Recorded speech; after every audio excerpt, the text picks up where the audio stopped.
CPM Shanmugam சொல்லியிருக்காரு மாநில செயலாளர். ஒவ்வொரு கட்சியும் அப்படித்தானே சிந்திக்க முடியும்.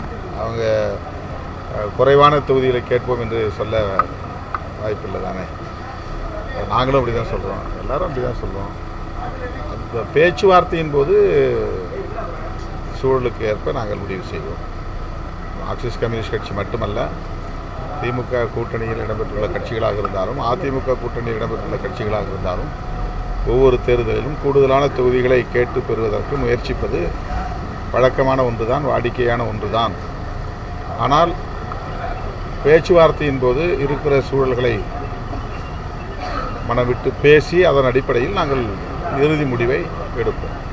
அதுக்கு திமுக தலைவர் எந்த மாதிரியான முடிவு எடுப்பார்னு நினைக்கிறீங்க?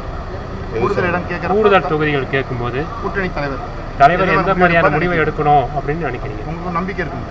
இல்லை, அது நெகோசியேஷனில் தானே முடிவு பண்ண முடியும். அது இப்போ முன்கூட்டியே சொல்லக்கூடிய விஷயம் இல்லை. அது ஒவ்வொரு கட்சியும் அவங்கவுங்களுடைய தேவைகளை கூட்டணி தலைவர்ங்கிற முறையில் அவங்க உருவாக்கக்கூடிய குழுவிடம் தான் பேசுவாங்க. ஒரு கமிட்டி போடுவாங்க, ஒவ்வொரு கட்சிகிட்டையும் பேசுகிறதுக்கு கமிட்டி போடுவாங்க. எங்கள் தரப்பு கோரிக்கைகளை நாங்கள் வைப்போம், நியாயத்தை எடுத்து சொல்லுவோம். அவங்க அதே மாதிரி எல்லா கட்சிகளையும் அரவணைக்க வேண்டிய தேவை இருக்குது, எல்லாருக்கும் இடம் கொடுக்க வேண்டிய தேவை இருக்குது. அவங்களும் கூடுதலாக இடங்களை நின்று அவங்க தனிப்பட்ட முறையில் தனி மெஜாரிட்டியோட வெற்றி பெறணுங்கிற ஒரு விருப்பத்தில் இருப்பாங்க. எல்லாத்தையும் கணக்கில் கொண்டு கருத்தில் கொண்டு நாங்கள் விவாதித்து முடிவெடுப்போம். கடந்த தேர்தலை விட கூடுதல் தொகுதிகள் கிடைப்பதற்கான வாய்ப்பு இருக்கா பிசிகாவுக்கு? இதுதான் இவ்வளோ நேரம் சொன்னேன். அதுதாங்க, அது இயல்பான ஒன்று தானே. கூடுதலாக நாங்கள் சீட்டு கேட்போங்கிறது இப்போ வாடிக்கையான ஒன்று தானே. இது ஒன்றும் புதிய விஷயம் இல்லையா? கேட்போம், கிடைப்பதற்கான வாய்ப்பு உண்டா? அதுதான், அது பேச்சுவார்த்தையின் போது தான் தெரியும். அதே போல் தேர்தல் வாக்குறுதிகள் இன்னும் நிறைவேற்றணும்னு சொல்லியிருக்காரு சண்முகம், சிபிஎம் சண்முகம் சொல்லியிருக்காரு. அதை பற்றி கிட்டத்தட்ட 90 விழுக்காட்டுக்கு வாக்குறுதிகள் நிறைவேற்றப்பட்டுள்ளன என்று முதல்வர் கூறியிருக்கிறார். நிறைவேற்றப்படாத வாக்குறுதிகளை நிறைவேற்ற வேண்டும் என்று மார்க்சிஸ்ட் கம்யூனிஸ்ட் கட்சியின் சார்பிலே சுட்டிக்காட்டியிருக்கிறார்கள். 100 விழுக்காடு நிறைவேற வேண்டும் என்பது எல்லோருடைய எதிர்பார்ப்பு. ஆகவே நானும் சொல்லுகிறேன், நிறைவேற்றப்படாத வாக்குறுதிகளை உடனே நிறைவேற்ற வேண்டும் என்பது என்னுடைய வேண்டுகோள். நாங்கள் கூடுதலாக மதுக்கடைகளை மூட வேண்டும், படிப்படியாக மூட வேண்டும். தேர்தலுக்கு முன்னதாக அதிலே ஒரு நிலைப்பாட்டை திமுக எடுக்க வேண்டும் என்பதையும் சேர்த்தே வலியுறுத்துகிறோம். 2023 தேர்தல் திமுக கூட்டணிக்கு மாற்றாக அதிமுக கூட்டணி அமையுமா? திமுக கூட்டணிக்கு அதிமுக கூட்டணி சவாலாக அமையுமா? என்ன நினைக்கிறீங்க? இதுவரையில் அப்படி எந்த சவாலும் உருவாவதற்கான சூழல் கனியவில்லை. திமுக கூட்டணி கட்டுக்கோப்பாகவும் இருக்கிறது, வலுவாகவும் இருக்கிறது. அதிமுக கூட்டணி இன்னும் ஒரு வடிவமே பெறவில்லை. அவர்களை குறைத்து மதிப்பிடுவதாக கருத வேண்டியதில்லை. யதார்த்தமான உண்மை அதுதான். அமித்ஷா அவர்கள் ஒரு முறைக்கு இருமுறை வந்தார், கூட்டணி ஆட்சி அமைக்கப் போகிறோம் என்று சொன்னார். பாஜக எதிர்பார்த்ததைப் போல ஏற்கனவே கூட்டணியில் இருந்த கட்சிகளே அந்த கூட்டணியில் இணைவதற்கு தயக்கம் காட்டுகின்றன. குறிப்பாக தேமுதிக, பாமக ஆகிய கட்சிகளை சார்ந்த தலைவர்கள் அமித்ஷா அவர்களை மரியாதை நிமித்தமாக கூட போய் சந்திக்கவில்லை. ஆகவே அதிமுக, பாஜக ஆகிய 2 கட்சிகளை தவிர வேறு என்னென்ன கட்சிகள் அந்த கூட்டணியில் இருக்கின்றன என்பதே இன்னும் நம்மால் ஒரு முடிவுக்கு வர முடியவில்லை. இந்த சூழலில் அதிமுக, பாஜக ஆட்சியை கைப்பற்றும், கூட்டணி ஆட்சி அமைக்கும் என்றெல்லாம் சொல்லுவது ஒரு வகையான பில்டப் என்று தான் சொல்ல வேண்டியிருக்கிறது. இப்போதைய இந்த நொடி வரையில் திமுக கூட்டணி தான் ஒரு கூட்டணியாக வடிவம் பெற்றிருக்கிறது, வலுவாகவும் இருக்கிறது. நன்றி.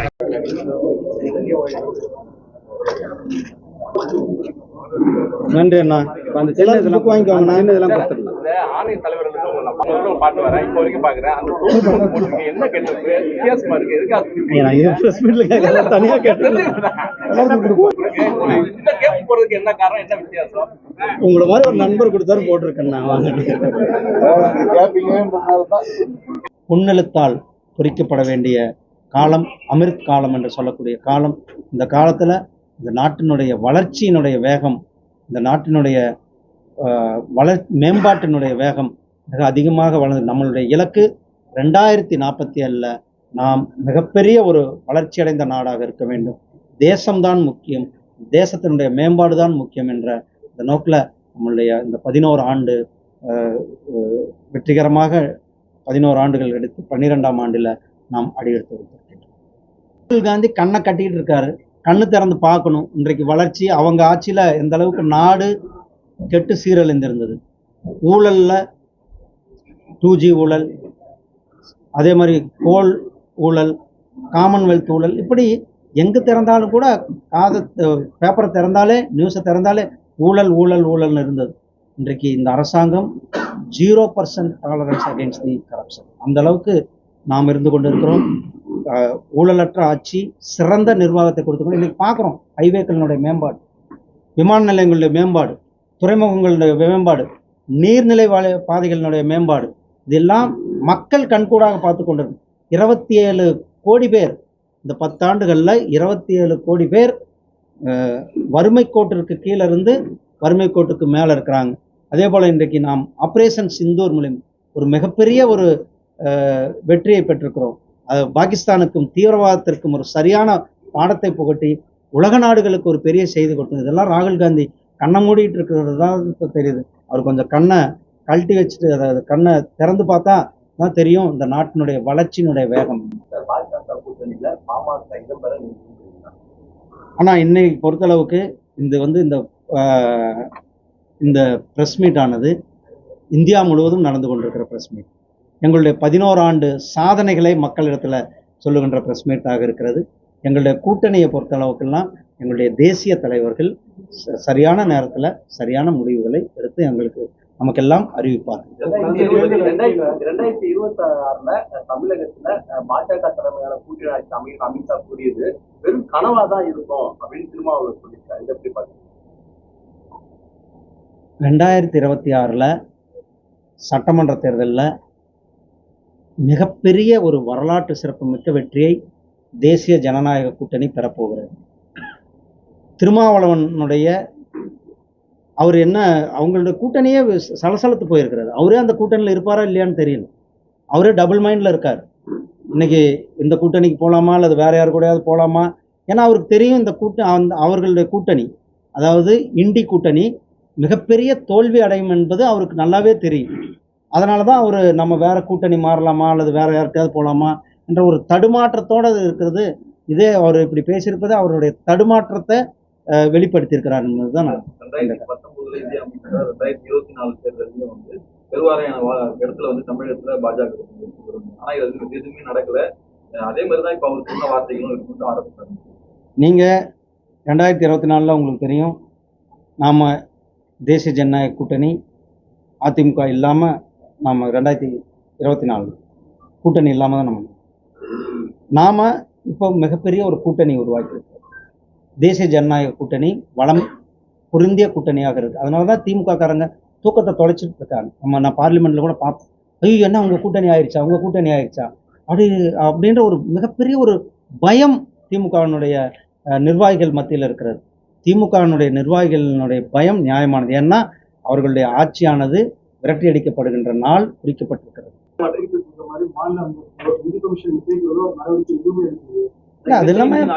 அது எல்லாமே கன்சிடர் இல்லைங்க. அது மேல சொல்லியிருக்காங்க, பேசிட்டு இருக்காங்க. அவங்க பேசி அது திராவிட கழக தலைவர் வீரமணி புதுச்சேரிக்கு வந்திருக்கும் போது அமித்ஷாவும் மற்றும் பாஜகவினர் தமிழகத்துக்கு வரும்போது கலவரத்தை ஏற்படுத்ததான் வராங்கன்னு ஒரு கருத்து.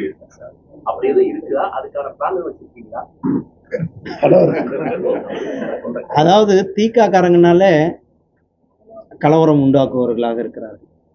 அவர்களுடைய மைண்ட்ல என்ன இருக்கிறதோ நம்மெல்லாம் கலவரத்தை உருவாக்கும் நபர்களாக இருக்கிறோம். ஐயோ அப்போ மற்றவங்களும் உருவாக்கிடுவாங்களோன்ற அந்த பயத்தில் அவர் இருக்கிறாரு தான் எனக்கு தெரியுது. திருப்பரங்குன்றம் பொறுத்தளவுக்கு ஒரு மிகப்பெரிய முருக பக்தர்கள் ஒன்றிணைகின்ற மாநாடாக அந்த மாநாடு இருக்க போகிறது. தமிழ்நாடு மட்டுமல்ல, உலகத்தில் இருக்கிற அனைத்து பகுதிகளிலும் இருக்கிற முருக பக்தர்கள் அந்த மாநாட்டில் கலந்து கொள்ள இருக்கிறார்கள். உங்களுக்கு தெரியும், கந்தசஷ்டி கவசத்தை இழிவுபடுத்தும் பொழுது ஒரு மிகப்பெரிய எழுச்சி, நாம் வேல் யாத்திரை நடத்தி அந்த வேல் யாத்திரை தமிழகத்தில் ஒரு மிகப்பெரிய எழுச்சியை ஏற்படுத்தியது. அதே போல் அந்த திருப்பரங்குன்றம் மலையில் அந்த ஒரு குறிப்பிட்ட சமுதாயத்தை சார்ந்தவர்கள் பிரச்சனை பண்ணதன் மூலியமாக முருக பக்தர்கள் வேதனை அடைந்திருக்கிறார்கள். அவர்களுடைய வேதனையெல்லாம் இன்றைக்கு ஒன்றுபட்டு இந்த மாநாட்டுக்கு அவர்கள் வர இருக்கிறார்கள். இந்த மாநாடு தமிழக அரசியலில் ஒரு மிகப்பெரிய ஒரு தாக்கத்தை ஏற்படுத்துகின்ற மாநாடாகும். அதாவது வடநாட்டுல ராமரை வச்சு நீங்க அரசியல் பண்றீங்க, தமிழகத்துல முருகரை வச்சு அரசியல் பண்ண முயற்சி செய்றீங்க. உங்களோட மதவாத அரசியலை தமிழ்நாட்டு மக்கள் ஏற்றுக்க மாட்டாங்க. சீமான் சொல்லியிருக்காரு. நாங்க மதவாத அரசியல் பண்ணலன்னா, முருக பக்தர்களுடைய மனது புண்பட்டிருக்கிறது. அவர்களுக்கு அந்த காயத்திற்கு மருந்தாக இந்த மாநாடு இருக்க போகிறது. முருக பக்தர்களை யாராவது சீண்டினாலும் கூட அவர்களுக்கு ஒரு அந்த ஒற்றுமை, அந்த பக்தர்களுக்கான ஒரு ஒற்றுமையை வெளிப்படுத்தும் விதமாக தான் இந்த மாநாடு இருக்கு. 2026 தேர்தலில் என்ஆர் காங்கிரஸ் பாஜக நீடிக்குமா? தேர்தல் ஏன் இப்படி உங்களுக்கு நாங்கள் தேசிய ஜனநாயக கூட்டணி மீண்டும் 2026 தமிழ்நாட்டிலையும் ஆட்சி, பாண்டிச்சேரியிலையும் ஆட்சி, மிகப்பெரிய அளவில். தமிழகத்துல 2026 அதிமுக கூட்டணி ஆட்சி தான் அமித்ஷா கூட்டி வராங்க. இது சம்பந்தமா எடப்பாடியும் அதிமுகவுடைய நிர்வாகிகளும் பதில் கூறாமலே இருக்காங்க. ஆனா இதுல பொறுத்தளவுக்கு எங்களுடைய தேசிய தலைவர்கள் என்ன சொல்லுகிறார்களோ அதுதான் எங்களுடைய இறுதி. இதுல நான் கருத்து சொல்றது.